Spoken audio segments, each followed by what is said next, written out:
мөрийн хөтөлбөрийг танилцаж сонсож байна. Тэгээд бид нар энэ юун дээр саналаа хэлэхэд бол ерөнхийдөө одоо бид нар манай намын хөтөлбөрт ч олсон байгаа том жижиг дунд үйлдвэрүүдийг одоо байгуулж тэдгээрийг дэмжснээр л бид нар ажлын байгууллагуудыг бий болгож одоо засгийн газартаа болоод улс их орондоо тийм нэмэр өгөх тийм одоо төсвийг бий болгож чадах юм байгаа. Тэгэхээр энэ үйлдвэрүүдийг байгуулахад мэдээж хэрэг хөрөнгө оруулалт хэрэгтэй байгаа. Хөрөнгө оруулалтыг бид нар дотоодын болоод гадаадын их усруудээс л бий болгож чадна. Тэгэхээр түрүү ерөнхий сайд маань хэлсэн гадаадын одоо хөрөнгө оруулалтыг дэмжсэн сайн хуультай болсон гэж. Үнэхээр сайн хуультай болсон. Гэтэл энэ хуулийг хэрэгжүүлэх бусад хуультай уялдах арга нь байхгүй байгаа.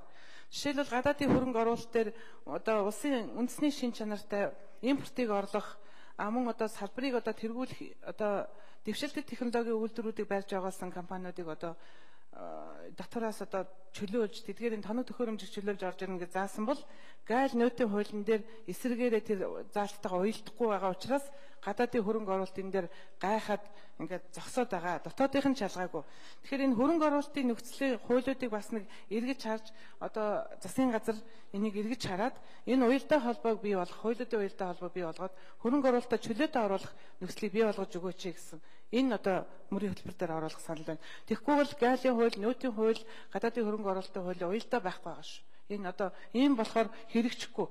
Гадны олон компаниуд энийг асууж байгаа. Танай хуулиуд уялдахгүй байна. Дотоодын хөрөнгө оруулагч нар ч энэ дээр их хохирч байна. Энэ дотоодын манд хөрөнгө оруулагч. За жижиг дунд үйлдвэр дээр манай намын нөрөө хөтөлбөрт байгаа. Энэ нөөтийн татварыг эргэж харж бас энэ жижиг дунд үйлдвэрлэгчид одоо тэднийг дэмжинэ гэсэн юм заалт орсон байгаа шүү дээ. Энийг бол ойрын үед бид нар бас энийг судалж нөөтийн хуулийг энэ яг бодиттой тийм хэмжээнд нь аваачиж тавих юм шаардлагатай байгаа. За цаашдаа манай улс их оронд ер нь бид нар олон жил ярьсан хэрэгжихгүй гэдэг ингээд байгаа. Гэтэл хэрэгжих томоохон төслүүд байна. Энэ хар төмөрлөгийг боловсруулах үйлдвэр байна, зис боловсруулах үйлдвэр байна, газрын тас боловсруулах үйлдвэрүүд байна. Эдгээр маань бүгдээрээ ажлын байрыг мянгаар нь бий болгох үйлдвэрүүд байгаа. Эдгээр дээр яг энэ төрөний хууль эргэцсэн уялдаа холбоог бий болгосноор одоо энэ хөрөнгө оруулалт, дотоод гараадын хөрөнгө оруулалт, концессийн хөрөнгө оруулалтаар хэрэгжиж болох нөхцөл нь бүрдсэн байгаа шүү. Энийг манай засгийн газараас анхаарал тусгаад өгөөрэй. Ягаад гэвэл өмнөх одоо 10 хэдэн жилийн турш энэ судалгдсан төслүүд бүгдээрээ тэгээд энэ олон хөрөнгө оруулагчид энэ дээр хөрөнгө оруулах гэсэн санал тавьсан байгаа.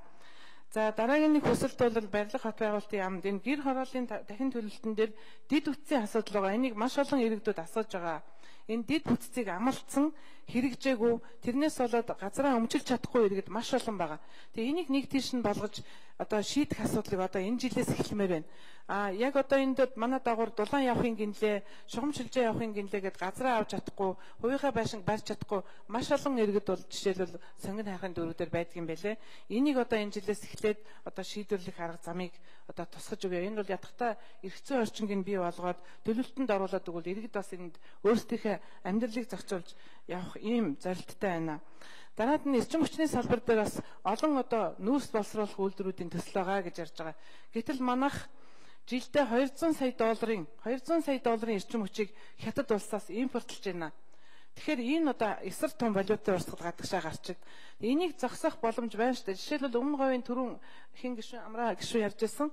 Өмнө говийн баруун зүгийн уурхаанууд, нүүрсний уурхаанууд 10 хэдэн уурхаага. Тэднэр нийлээд дундаа нэг эрчим хүч боловсруулахын жижигхэн одоо үйлдвэр барьж болно шүү дээ. Ингээд тэр 200 сая доллараар хэмнээд Монгол руу оруулчихъя гэсэн юм санал бодлоо нийлүүлж ярьдаг юм бэлээ.